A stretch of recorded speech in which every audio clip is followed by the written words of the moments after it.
ان کے درمیان کیے ہیں کب تک مجھ پر ایمان نہ لائیں گے؟ میں ان کو وبا سے ماروں گا اور میراث سے خارج کروں گا اور تجھے ایک ایسی قوم بناؤں گا جو ان سے کہیں بڑی اور زیادہ زوراور ہو۔ لیکن موسیٰ کو یہ اچھا نہ لگا اور اس نے کہا، تو اپنی رحمت کی فراوانی سے اس امت کا گناہ جسے تو نے مصر سے لا کر یہاں تک ان لوگوں کو معاف کرتا رہا ہے اب بھی معاف کر دے۔ خداوند نے کہا، میں نے تیری درخواست کے مطابق معاف کیا، لیکن مجھے اپنے حیات کی قسم اور خداوند کے جلال کی قسم جس سے ساری زمین معمور ہوگی، چونکہ ان سب لوگوں نے جنہوں نے باوجود میرے جلال دیکھنے کے اور باوجود ان معجزوں کے جو میں نے مصر میں اور اس بیابان میں دکھائے پھر بھی 10 بار مجھے آزمایا۔ میں کہوں گا کہ خدا کا انصاف یہ تھا کہ وہ بیابان میں مریں، اور اس کا فضل تھا کہ باقی لوگ اس ملک میں داخل ہوں، لیکن خداوند لوگوں کے ساتھ فضل اور انصاف کے ساتھ پیش آیا، کیونکہ وہ منصف خدا ہے اور کبھی نا انصافی نہیں کرتا۔ اور ہمیں غور یہ کرنا ہے کہ خدا کا غضب تب بھڑکتا ہے جب ہم ایمان نہیں رکھتے، اور عبرانیوں اس کے 3 باب میں بھی یہ لکھا ہے کہ وہ اپنے ایمان کی کمی کی وجہ سے اس ملک میں نہ جا سکے۔ بھائی یوسف، خدا کے آرام سے کیا مراد ہے؟ خدا کے آرام کا شروع کینان ہے، لیکن ملک کینان اس کے آرام کا آخری مقام نہیں۔ اور زبور 95 میں ہم ایک اور آرام کے بارے میں واضح طور پر پڑھتے ہیں۔ اگر یسوع نے آرام میں داخل کیا ہوتا تو وہ اس کے بعد دوسرے دن کا ذکر نہ کرتا، کیونکہ آخری آرام نیا آسمان اور نئی زمین ہے۔ اب میں زبور 96 کی طرف بڑھوں گا، اس کے عنوان پر اپنی رائے دیں، اور یہ کس بارے میں ہے؟ اس کا عنوان ہے بادشاہ کا جلال۔ دیکھیں بھائی، ہم اس کے بارے میں بہت مرتبہ پڑھ چکے ہیں۔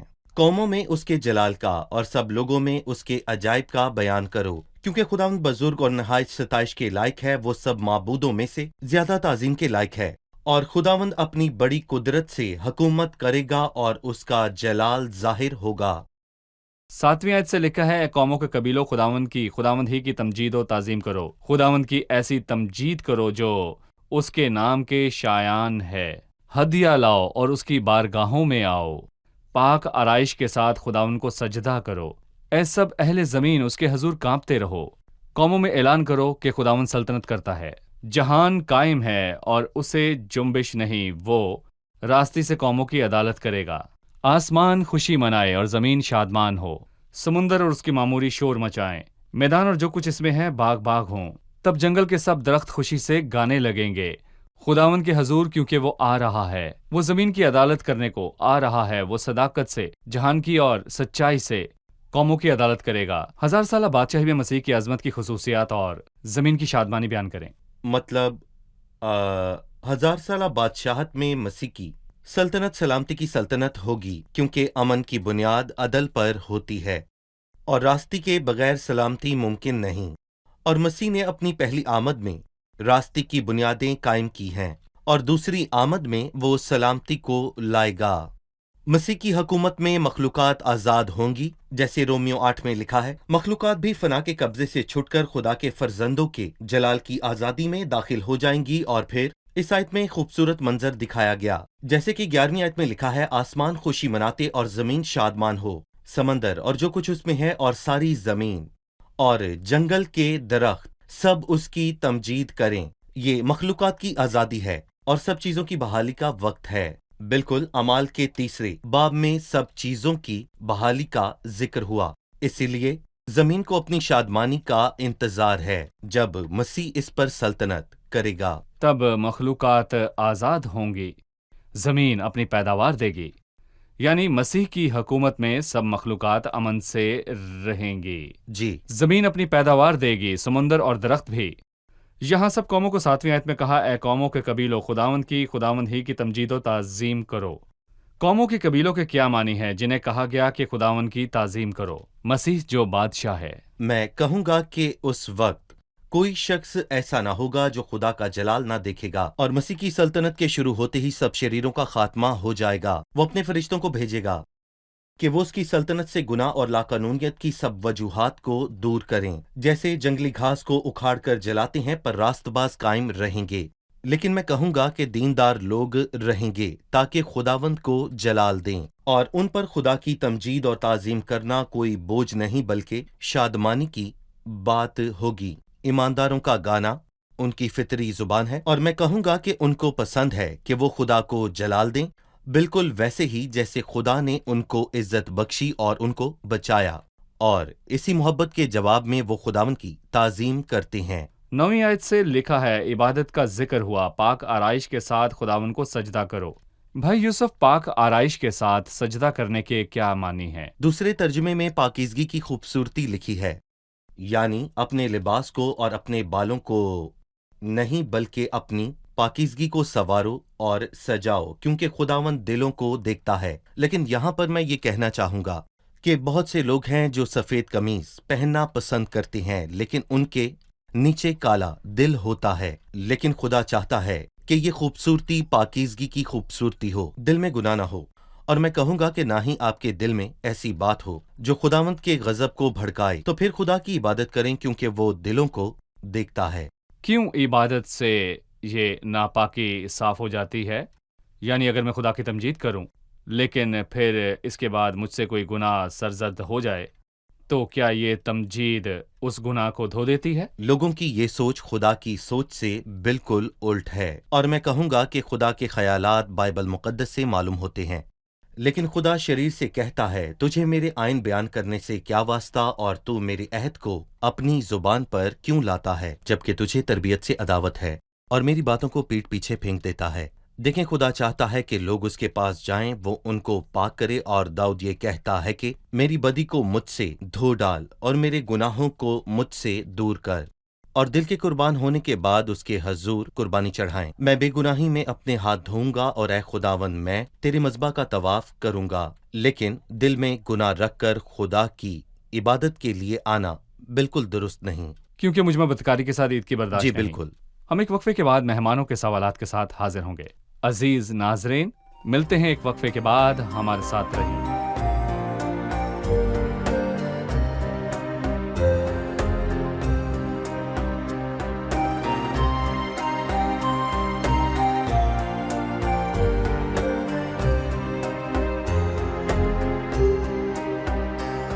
خوش آمدید، آئیے چلتے ہیں مہمانوں کی جانب اور جانتے ہیں ان کا سوال۔ 97 زبور کے شروع میں لکھا ہے خداوند سلطنت کرتا ہے۔ یہ جملہ ایک سے زیادہ مزامیر میں لکھا ہے، اس کا کیا مطلب ہے؟ خداوند سلطنت کرتا ہے، یہ بہت سے مزامیر میں لکھا ہے۔ زبور 93 میں خداوند سلطنت کرتا ہے، وہ شوکت سے ملبوس ہے۔ زبور 97 خداوند سلطنت کرتا ہے، سب زمین شادمان ہو، اور زبور 99 خداوند سلطنت کرتا ہے، سب قومیں کانپیں۔ اور ان سب مزامیر کا عنوان ہے خداوند سلطنت کرتا ہے، اور یہ بات ہم بخوبی جانتے ہیں کہ خداوند ابدی بادشاہ ہے۔ حق تعالیٰ آدمیوں کی مملکت میں حکمرانی کرتا ہے، اور اسی کا اختیار ہر جگہ پر ہوتا ہے۔ وہی شریروں کو بدکاری کرنے دیتا ہے کہ شیطان اس بات سے خوش ہو، اور ابھی شیطان کا وقت ہے، لیکن ایک دن آئے گا جب خداوند اپنی سلطنت اس سے واپس لے لے گا۔ خداوند سلطنت کرتا ہے، ہم خوشی منائیں اور شادمان ہوں۔ ان مزامیر میں خوشی کے وقت کا ذکر ہوا ہے، لیکن تب خداوند خدا بالواسطہ نہیں بلکہ براہ راست بادشاہی کرے گا، اور میں کہوں گا کہ اس روز ایک ہی خداوند ہوگا اور اسی کا نام واحد ہوگا، اور خداوند کی حکومت سے بلند کوئی آواز نہ ہوگی، کیونکہ جس طرح سمندر پانی سے بھرا ہے اسی طرح زمین خداوند کے جلال کے عرفان سے معمور ہوگی۔ صحیح۔ زبور 97 کا آغاز بھی اسی سے ہوا، خداوند سلطنت کرتا ہے، زمین شادمان ہو، بے شمار جزیرے خوشی منائیں۔ بھائی یوسف، میں جاننا چاہوں گا اس زبور کا عنوان کیا ہے؟ اس زبور کا عنوان ہے بادشاہ تعظیم کے لائق ہے اور سب اس کے سامنے جھکیں، اور فلپیوں کے 2 باب میں لکھا ہے تاکہ مسیح کے نام پر ہر ایک گھٹنا جھکے، خواہ آسمانیوں کا ہو، خواہ زمینیوں کا، خواہ ان کا جو زمین کے نیچے ہیں۔ ایک وقت آئے گا جب سب اس عظیم آدمی کے سامنے جھکیں گے، اور جب وہ پیلوٹوں کو دنیا میں پھر لاتا ہے تو وہ کہتا ہے کہ خدا کے سب فرشتے اسے سجدہ کرو۔ اب میں چند آیات پڑھوں گا، اس کے بعد آپ سے سوال کروں گا۔ خداوند سلطنت کرتا ہے، زمین شادمان ہو، بے شمار جزیرے خوشی منائیں۔ بادل اور تاریکی اس کے ارد گرد ہیں، صداقت اور عدل اس کے تخت کی بنیاد ہیں۔ آگ اس کے آگے آگے چلتی ہے اور چاروں طرف اس کے مخالفوں کو بھسم کر دیتی ہے۔ اس کی بجلیوں نے جہان کو روشن کر دیا، زمین نے دیکھا اور کانپ گئی۔ خداوند کے حضور پہاڑ موم کی طرح پگھل گئے۔ یعنی ساری زمین کے خداوند کے حضور۔ آسمان اس کی صداقت ظاہر کرتا ہے، سب قوموں نے اس کا جلال دیکھا ہے۔ بھائی یوسف، آپ ہمیں اس زبور کی تقسیم کے متعلق بتائیں۔ ہم نے جو حوالہ پڑھا اس کے مطابق ہم اس کو کیسے تقسیم کریں؟ 1 تا 5 آیات کا عنوان ہے قابل تعظیم بادشاہ، اور میں کہوں گا کہ جو آیات ابھی ہم نے پڑھی ہیں اس سے ظاہر ہوتا ہے کہ وہ کس قدر تعظیم کے لائق ہے۔ 6 اور 9 آیت میں بادشاہ کی شان اور اس کی شوکت ظاہر ہوئی، جہاں لکھا ہے کہ کھودی ہوئی مورتوں کے سب پوجنے والوں جو بتوں پر فخر کرتے ہیں شرمندہ ہوں، اے معبودو سب اس کو سجدہ کرو۔ آیت 10 سے راست بازوں کی موجودہ حالت اور ان کے مستقبل کا واضح بیان ہے۔ لہٰذا پہلی 5 آیات میں بادشاہ کی بات ہے، 9 جی تا 6 آیات میں بادشاہ کی شان و شوکت کی بات ہوئی، اور 10 تا 12 میں راست بازوں کے موجودہ حال کا بیان ہے۔ آپ نے بادشاہ کی بات کی کہ وہ تعظیم کے لائق ہے، اب راست بازوں کے موجودہ حال پر ہم کچھ جاننا چاہیں گے۔ آخری زمانے میں صادق کس حال میں ہوں گے؟ جی میں کہوں گا کہ یہاں پر 11ویں آیت کی وضاحت کی ضرورت ہے۔ صادقوں کے لیے نور بویا گیا ہے اور راست دلوں کے لیے خوشی۔ میں کہوں گا کہ اس کو ہم 2 طرح سے سمجھ سکتے ہیں۔ صادقوں کے لیے نور بویا گیا ہے، بالکل ویسے ہی جیسے ہم ایک پودا لگائیں، اور صادق بھی بالکل ایسے ہی ہیں۔ اور بائبل میں لکھا ہے کہ صادقوں کی راہ نور سحر کی مانند ہے، جس کی روشنی دوپہر تک بڑھتی جاتی ہے۔ اور میں کہوں گا کہ نور بوئے جانے کے ایک معنی یہ ہے کہ اس کا کوئی بٹن نہیں ہے کہ اس کو دباتے ہی نور ہو جائے، بلکہ میں کہوں گا کہ خدا کی تخلیق میں نور آہستہ آہستہ آتا ہے۔ صادقوں کی راہ نور سحر کی مانند ہے، جس کی روشنی دوپہر تک بڑھتی جاتی ہے، ایک مطلب یہ ہے۔ اور پھر اس کے دوسرے معنی یہ ہیں کہ صادق ابھی بوتے ہیں، پر مستقبل میں وہ فصل کاٹیں گے۔ آج وہ نور بوتے ہیں اور وقت آنے پر وہ اس نور کو حاصل کریں گے۔ اور میں کہوں گا کہ اسی لیے لکھا ہے کہ صادقوں کے لیے نور بویا گیا ہے، اور صحیح وقت آنے پر صادق اس نور کو حاصل کریں گے جو انہوں نے مسیح کے دور میں بویا۔ صادق نور حاصل کریں گے۔ 10ویں آیت سے لکھا ہے، اے خداوند سے محبت کرنے والو بدی سے نفرت کرو۔ اس آیت سے ہمیں کیا سمجھ آتی ہے؟ یہ شاندار بات ہے۔ ہمیں چاہیے کہ نہ صرف ہم بدی سے کنارہ کریں بلکہ اس کی خواہش بھی نہ کریں۔ یہ راست بازی نہیں، یہ حقیقی راست بازی نہیں۔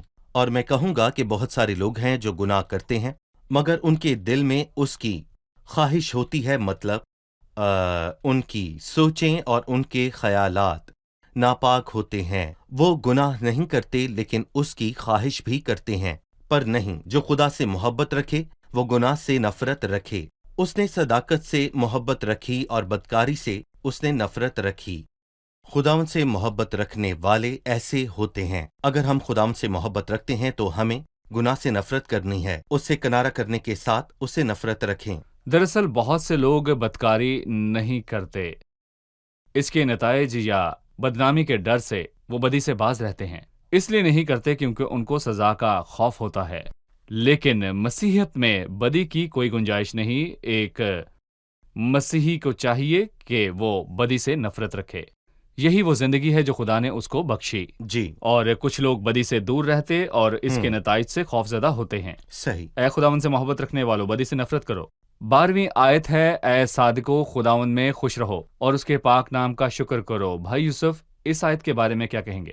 عبادت ڈر یا خوف سے نہیں کرتے بلکہ یہ خوشی کا باعث ہے۔ اے صادقو خداوند میں خوش رہو۔ پھر وہ کہتا ہے کہ ہمارے پاک خدا اور اس کے پاک نام کا شکر کرو۔ اور یہاں پر میں یہ کہنا چاہوں گا کہ بھائی، میری یہاں خواہش ہے کہ ہم یہ چیز سیکھ جائیں کہ دراصل ہمارے خدا کی عبادت کا تعلق شادمانی سے ہے، اور ہم یہ بات جان جائیں کہ ہمارا زندہ خدا پاک خدا ہے۔ بھائی یوسف، بہت شکریہ۔ اب ہم مہمانوں کی طرف بڑھیں گے اور جانیں گے کہ انہوں نے کیا سیکھا۔ زبور 95 میں لکھا ہے، خدا جس نے زمین کو تخلیق کیا، زمین کی گہرائی اور پہاڑوں کی چوٹیاں سب اس کی ہیں، وہ چرواہا ہے، وہ سب کو نام سے جانتا ہے۔ زبور 95 میں لکھا ہے، آؤ اپنی چٹان کے سامنے خوشی سے للکاریں۔ یہ جاننا اہم ہے کہ ہماری نجات کسی اور سے نہیں، یہ ہماری طرف سے نہیں، بلکہ ہماری نجات خداوند کی طرف سے ہے۔ مشکل حالات میں ہمیں اس کی طرف نگاہ کرنی چاہیے کیونکہ وہی نجات کی چٹان ہے۔ میں نے سیکھا کہ پاک آرائش کے ساتھ سجدہ کریں، خداوند کی حقیقی عبادت پاکیزگی میں ہوتی ہے، اس کو بد کرداری کے ساتھ عید برداشت نہیں۔ جی، ایمانداروں کا حقیقی ظہور ان کی پاکیزگی ہے، ان کا ظاہری حلیہ نہیں۔ شکریہ، خداوند آپ کو برکت دے۔ شکریہ بھائی یوسف، اگلی قسط میں شکریہ آپ بھائی۔ سے پھر ملاقات ہوگی۔ عزیز ناظرین، آج کی قسط میں ہم نے بائبل مقدس سے یہ سیکھا کہ خدا ہمارا خالق ہے اور اس کے اور ہمارے رشتے کی بنیاد پر ہم اس کی چراگاہ کے لوگ اور اس کی بھیڑیں ہیں، ہم اس کے ہاتھ کی بھیڑیں ہیں، یعنی کہ ہم اس کو عزیز ہیں اور وہ ہمارا اچھا چرواہا ہے۔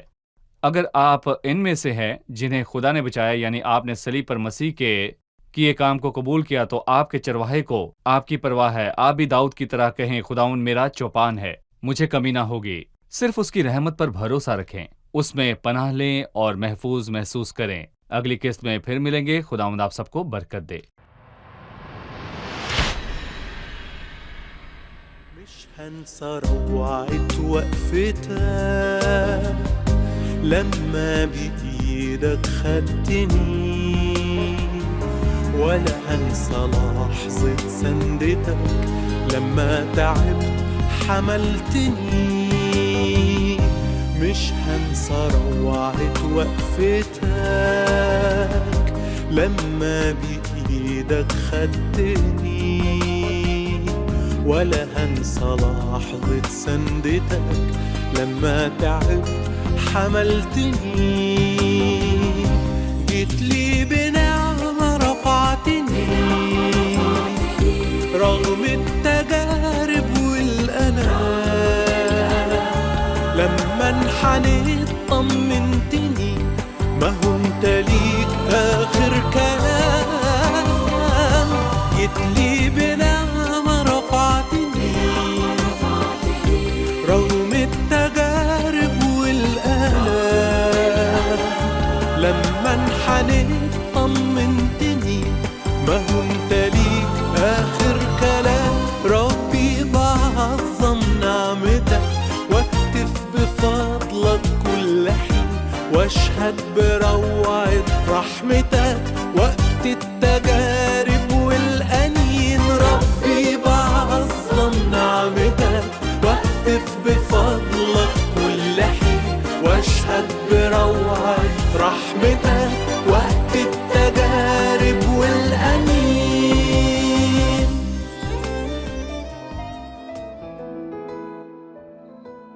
تیرا کلام رہے گا قائم پہاڑ جب نہ رہے خدایا، تیرے منہ کی ایک بات بھی ٹلے گی نہ چاہے کچھ بھی ہو. تیری مان دیے ہے زندہ سونے سے بھی قیمتی، میرا دل یہ دے گواہی ہے یہ کتاب عظیم.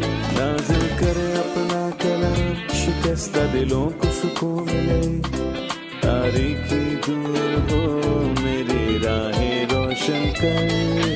دل اپنا کلام کثرت سے اے خدا بدل دے، رہائی دے کثرت سے پھل ملاؤ. کلام رہے گا قائم پہاڑ جب نہ رہے خدایا، تیرے منہ کی ایک بات بھی ٹلے گی نہ چاہے کچھ بھی ہو.